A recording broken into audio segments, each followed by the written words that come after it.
You're listening to This Week in Property. Stay current, relevant and up to date in the world of property investment. Learn from the UK's leading property professionals and grow your property business. Hello and welcome to This Week in Property. I'm your host Richard Swan, and I think you're going to find today's show pretty interesting.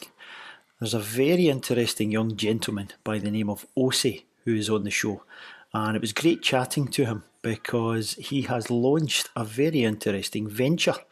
It's in the area of FinTech, or financial and technical, both combined.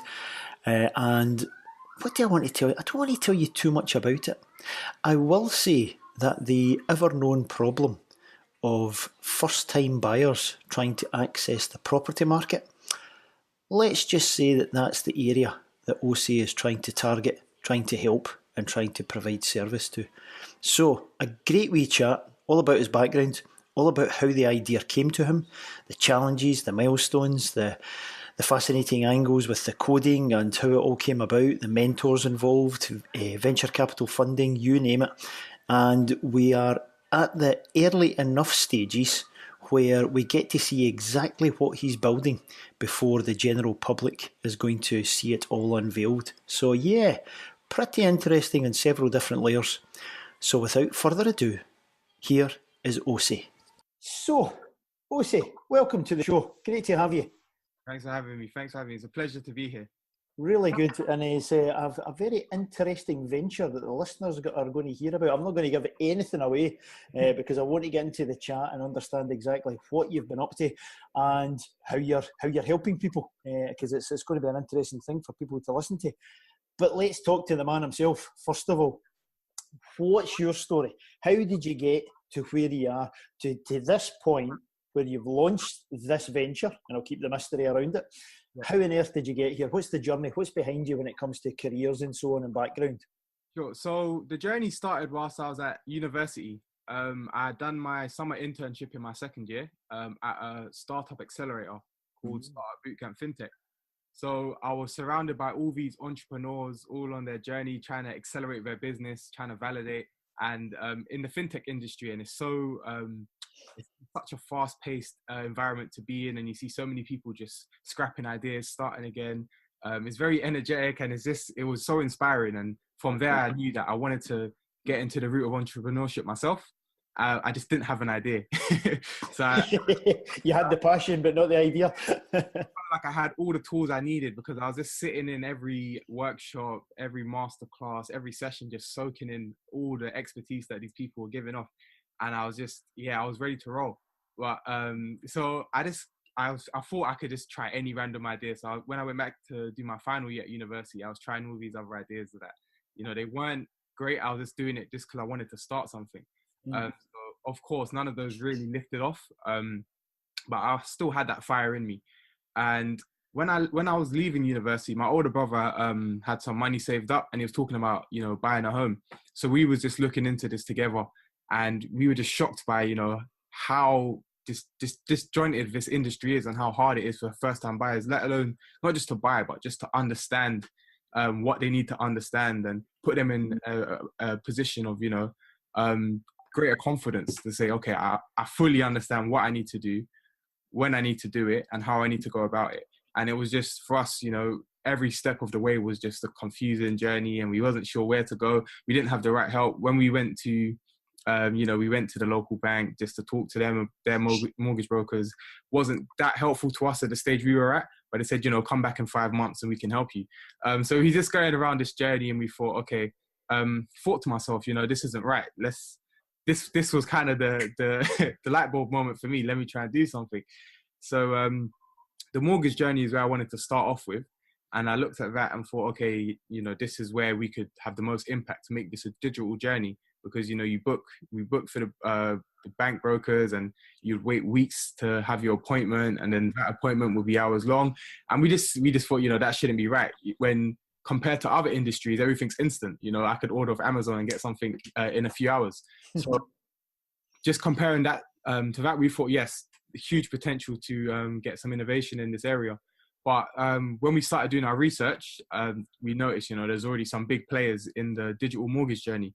So I was a bit discouraged at that moment, but continuing what I learned during my time in the accelerator, I started, talking to people and understand where their pain points were. And the big thing people saying was, we don't know where to begin. We don't know the first place to go to. And I literally have no idea. Someone who's just left university and I've got my first graduate job, I'm making my first real income, how do I best manage this? If I'm someone I'm looking to buy in about 2 to 3 years, is there anything, I should be doing today that I'm not doing? So there's a lot of things that people weren't aware of. So we thought, okay, this is it for us. This is where we should start, developing some ideas, start talking to people and building a product around this.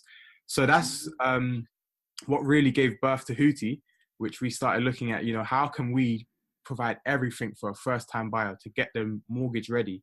So whether you want to buy in 6 months or you want to buy in 5 years, Huuti is going to be the place where you come not just to get the information you need. So this breaks down what you need to know about mortgages, but also has the marketplace of the financial products that you would need to also accelerate your affordability, whether that's your credit score, your savings, reducing your expenses, the full suite for potential first-time buyers. Fascinating. And before we dive into all the Huuti, let me just dismiss everything you said. I don't know what you're talking about. The property, it's such an easy process.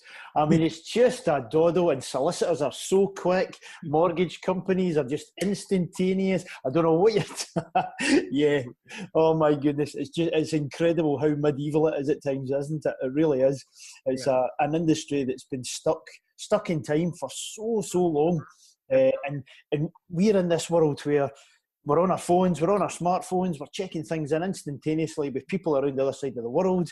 We're pulling things down, information we've got at our fingertips. We can transfer currencies using blockchain technologies, left, right and centre. And then when we just go to try and get a home, all of a sudden we're transported back to 1600. It's incredible. Absolutely incredible. So I love how you've picked on that. Also, what jumped out for me while you were talking and explaining the why behind it, you're very much that template of the kind of Tim Ferriss scratch your own itch idea, aren't you? Because, you hear about these Kickstarters and people who launch new programs or new companies and stuff. They might do it because they've got an idea that just came to them, some kind of idea because they work in a particular field. But you're the classic story. You've actually came from something, okay, I need this thing. Yeah. It doesn't exist. Damn, I'm going to have to build it. You've really done that. That's fantastic. I love hearing that. And it sounds as if the whole environment was really there for you to draw off those people, to understand, okay, how do I do this? How do I do that? And, getting that kind of background from them. So that background, that kind of Kickstarter or accelerator, I should use, background, was that linked in with the university itself, or was that something completely separate? It was something completely separate. Was it? Yeah, I just found it over summer. It was funny because at first it was, it started back then, there was a lot of unpaid internships. So I was in mind thinking, should I do this? Or because a lot of my mates, who didn't get a internship were just earning cash, just, working, a general retail store. Might just do some part-time retail and make a couple hundred quid a month, and it will get them through the summer. Right. I was really in two minds and thinking, this is an amazing opportunity, but I'm broke. Yeah. So, I stuck with my guns and I went for it, and it definitely paid off. And another thing I forgot to mention as well is that whilst I was at university, I also worked for the student union. One thing that I really learnt there was our student union, the way we got ranked was, they have the scores in the UK, the best student unions. And even though we may be completely better than a student union that was ranked above us, our students don't know that. They're comparing us to what's in their immediate environment. So they're not comparing us to other student unions. They're comparing us to how well can we serve them compared to the Tesco's down the road, or compared to the nightclub, or compared to the local taxis and the local buses. So that really highlighted to me that I'm not just going to innovate in this mortgage area compared to what the latest innovation was. We need to look at outside of that and see what's the latest innovation Amazon are doing, Facebook are doing, and what are people using that's setting their expectations. So that was a really big key takeaway I took from that role in the SU as well. Yeah, I'll bet. That's fascinating. So let's jump into Huuti itself and how it can help people. The first obvious question is, what's it behind the name? Why is that name chosen? Talk to me. To be honest, it's quite disappointing when I tell people. Oh no, you're not. There isn't a direct meaning behind the name. It just kind of came. And it just has such a nice ring to it.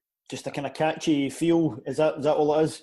Definitely, it was just having a thought, and I didn't want anything to do with the word mortgage or anything to do with the word home. I didn't want anything to do with that. Otherwise, it didn't seem right to me. Right.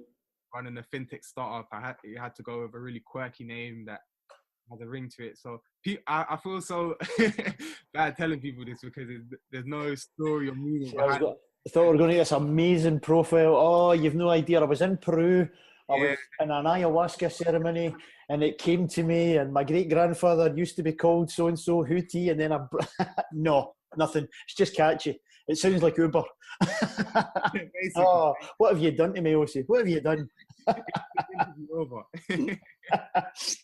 So, if I'm a first-time buyer, so let's put our heads into that bracket. So there'll be people listening into the show, and there will either be someone who wants to go into that property ladder, they want to become a first-time buyer, or it might already be some of our seasoned professionals or seasoned investors who have children that are about to be the first-time buyers.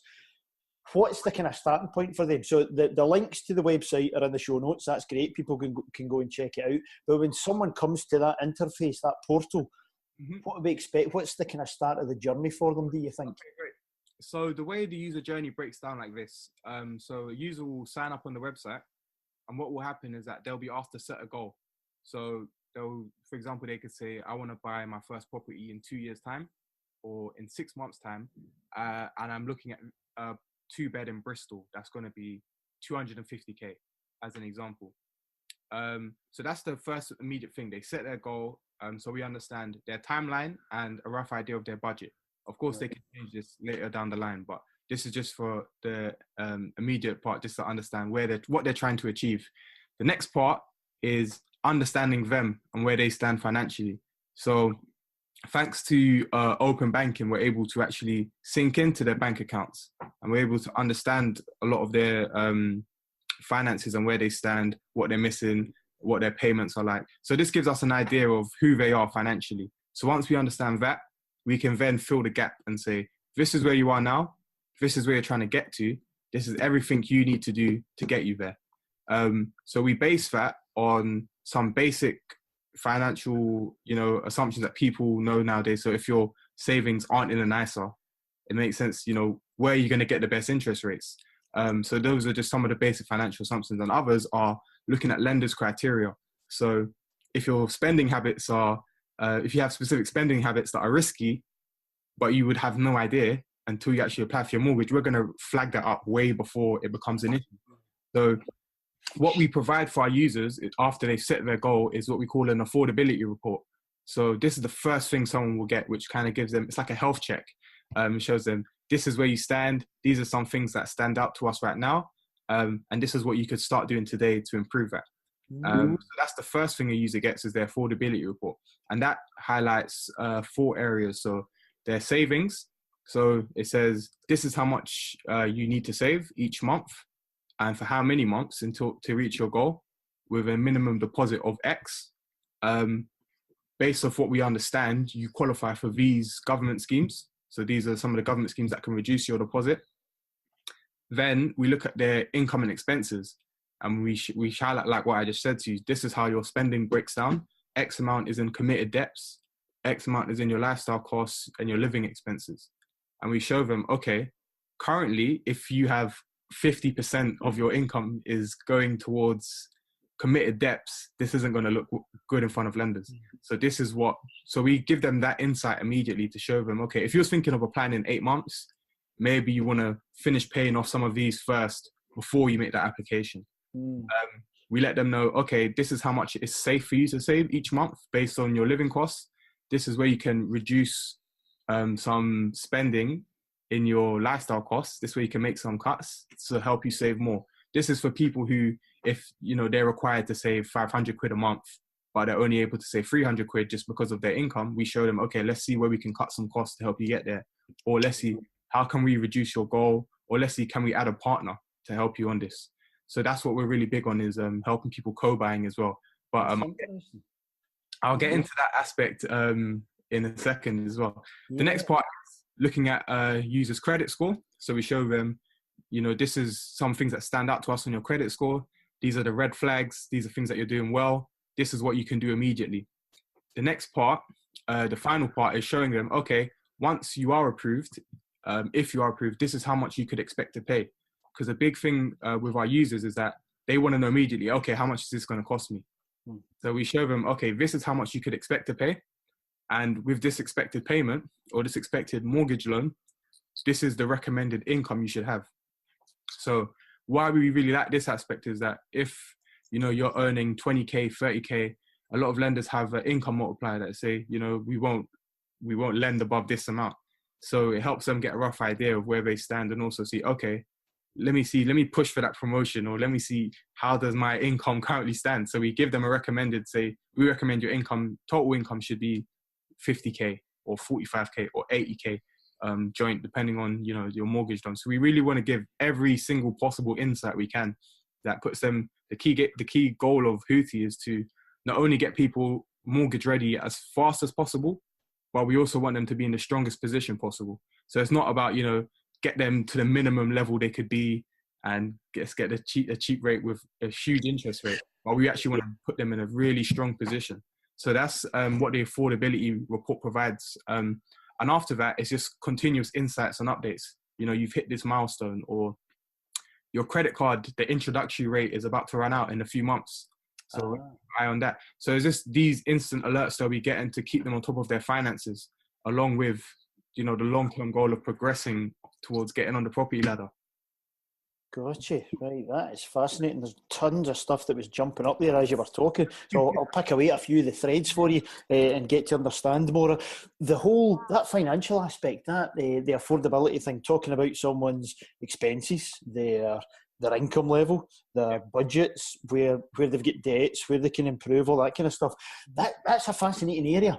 And I'm wondering, where do you kind of personally draw upon for that? What I mean is, you've got famous people in that area like Dave Ramsey, the Financial Planning University or something these things called. And he's got a kind of psychology, a model of, let's reduce all of your debts and expenses first. Mm-hmm. Then he moves them onto a plan of savings. Then he moves them onto a plan. So he's got this kind of wealth program in mind. Whereas someone else, like another famous person, Ramit Sethi, who, I can't remember what his kind of trademark program's called, but he's a completely separate mindset. He says, no, budgets don't work. Trying to drive down your expenses don't work. I'm going to teach you how to improve your income. I'm going to get the money coming in going up first, and then we'll worry about maybe getting your lifestyle arranged differently. I'm wondering how you kind of draw, because obviously you have to decide when you're setting out this system, this venture, okay, well, what are we going to advise? What path are we going to take them down?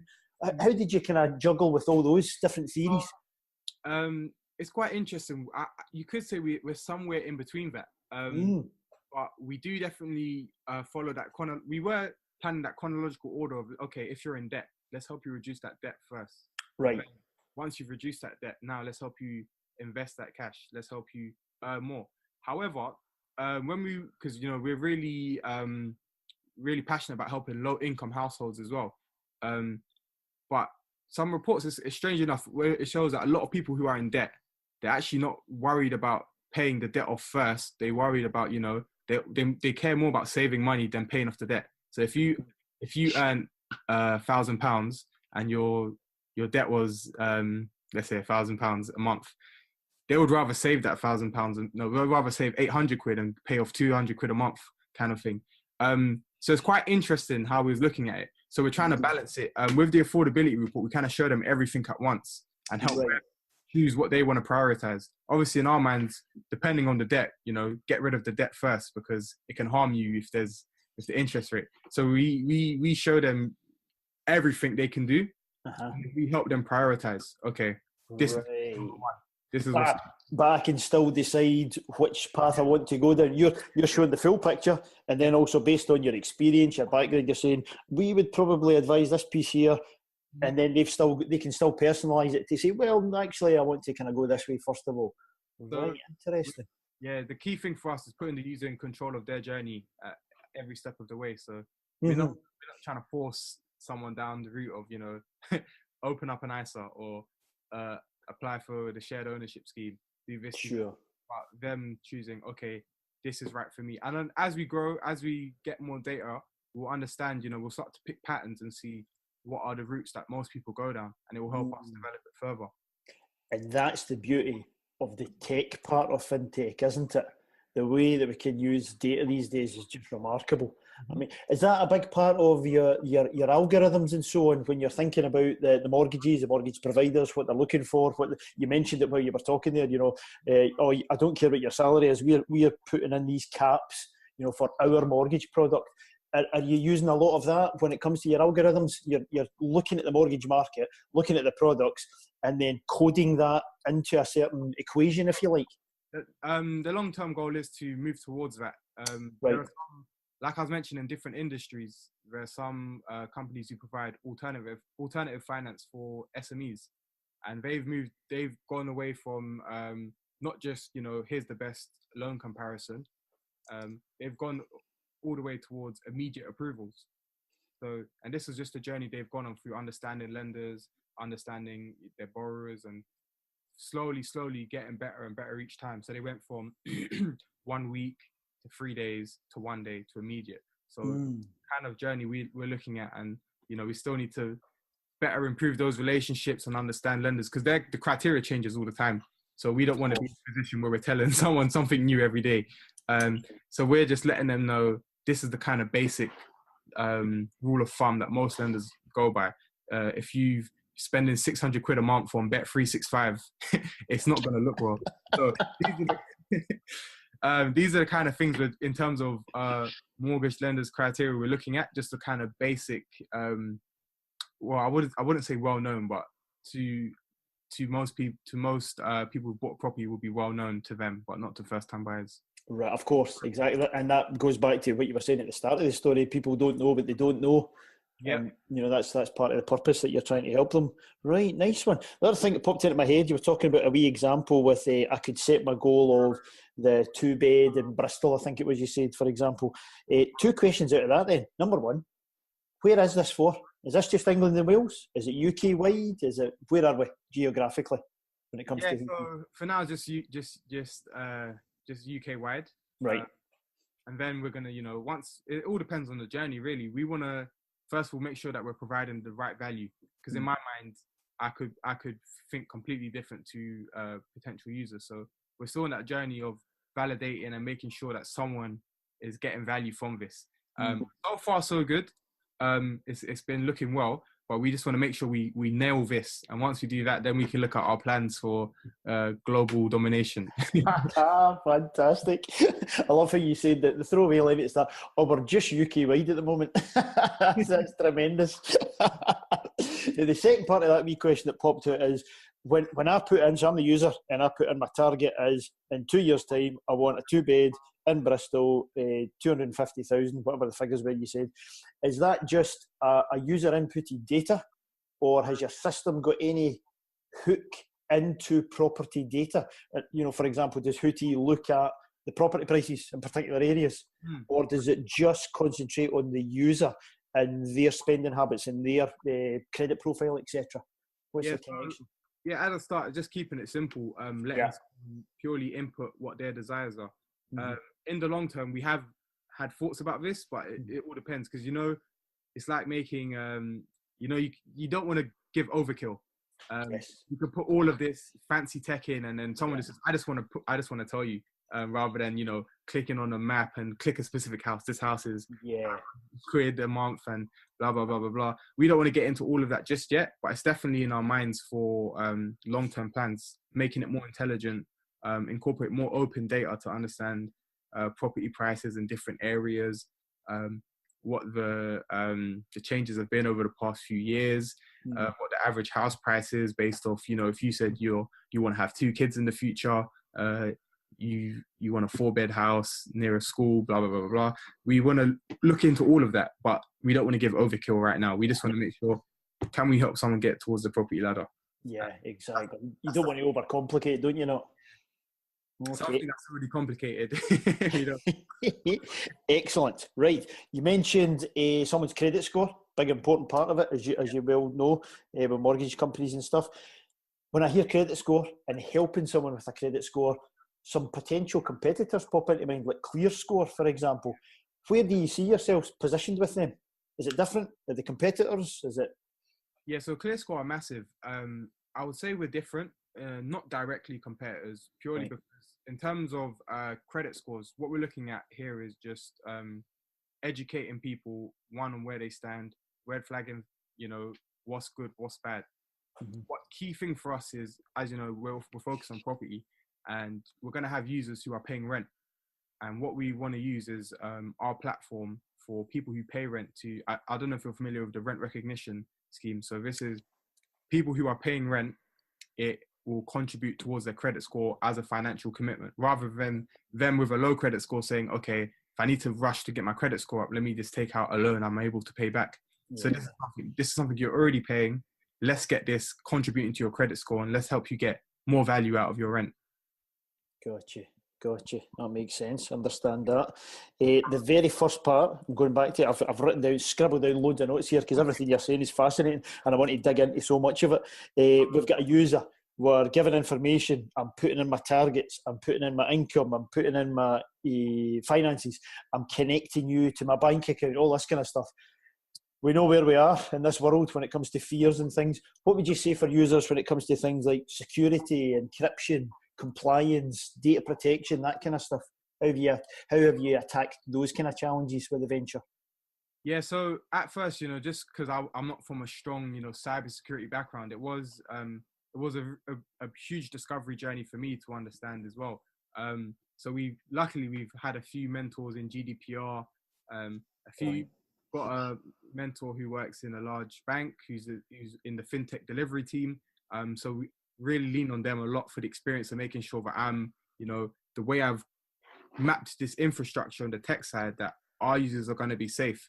And so far it's been really helpful that, you know, everything we do is anonymized. We're not going to be, not to throw dirt on any large companies, but, you know, with the Facebook and Google, with the hyper targeted adverts, what we want to do is, once we understand someone's data, is purely just to, you know, what's relevant to you. We're not going to just spam you with all sorts of financial products when you've left the website and you're on YouTube and stuff like that. I actually saw a really interesting video on LinkedIn, and it was with someone testing our Google really listening all the time. And so what he did, he wrote down a topic on a piece of paper, and he went on websites, 10 general websites that show adverts, and it was generic adverts. Then he started speaking about the topic he wrote on paper. So it was dog toys. So he started speaking about, for his dog, I want to buy dog toys. He spoke about it for about 30 seconds and then went on the same websites and there were adverts for dog toys. So yeah, I can definitely understand it is a scary world. But yeah, full assurance that, you know, we're here for the people and everything we're doing is for the benefit of them, putting them in the strongest position possible. So we're making sure every day that, you know, everything we're doing is secure, and everything that we do is not to, we really don't want to, especially a lot of our core group are going to be people who are financially vulnerable. So it's in a really, you know, delicate state for us to make sure that we don't, you know, over advertise specific products. Are you going to be able to even manage this credit card you're eligible for?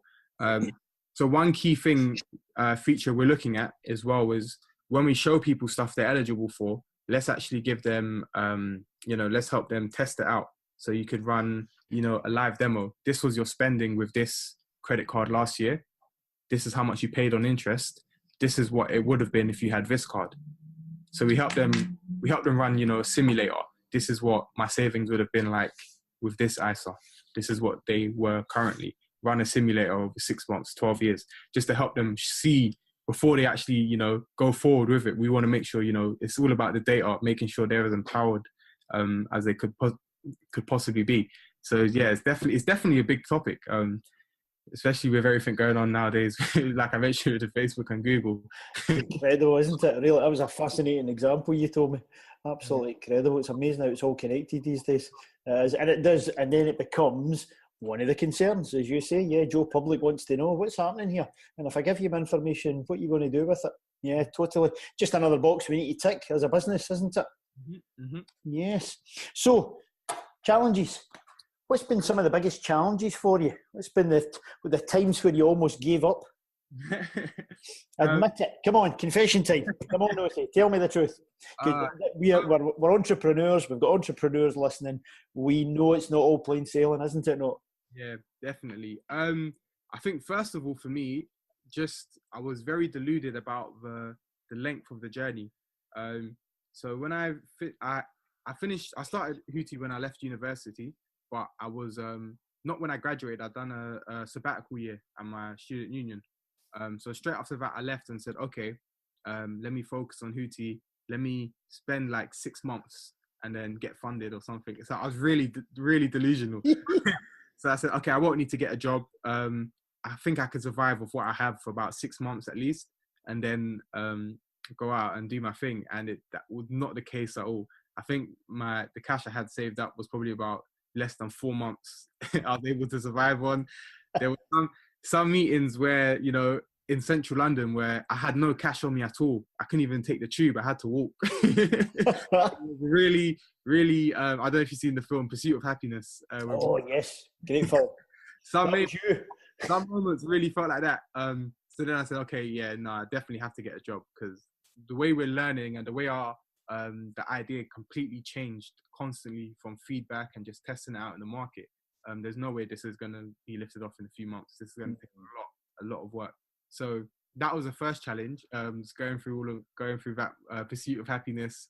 And then once I had a job, you know, it was a bit of a struggle, just, you know, at first, balancing that work life. After hours, you know, finish work at 5, 6, come home and work until about 2 a.m. or midnight or whenever I fall asleep. So a big thing for me was that, you know, just at first I wasn't used to it. And a lot of people ask me, you know, how do you manage? How are you able to do it? But it's just a thing more of just building your endurance, because I don't think anyone could jump straight into it. You know, you just got to start off. Let me try and do 3 hours a day, 2 hours a day. Then you build up on that. And, you know, your passion builds with it. The more you believe in the idea, the more you're going to drive to make sure things get done. So that was the first challenge for me. In terms of the business, I think this is typical to say the next challenge we had was with just finding good developers. Yep. Because that was a nightmare. I think we went through about nearly 14 different individuals and agencies that were just dreadful. We started off just trying to find someone who, you know, let's get another co-founder. Let's get a co-founder on board. We'll give you equity if you just help us on the tech side. And I think we about 3 individuals really let us down.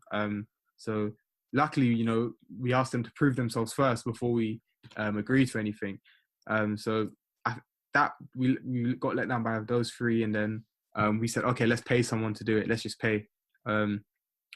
Saved up, paid the first deposit, and then even people was paying, which was so surprising to us. You know, we started off with just individuals, freelancers.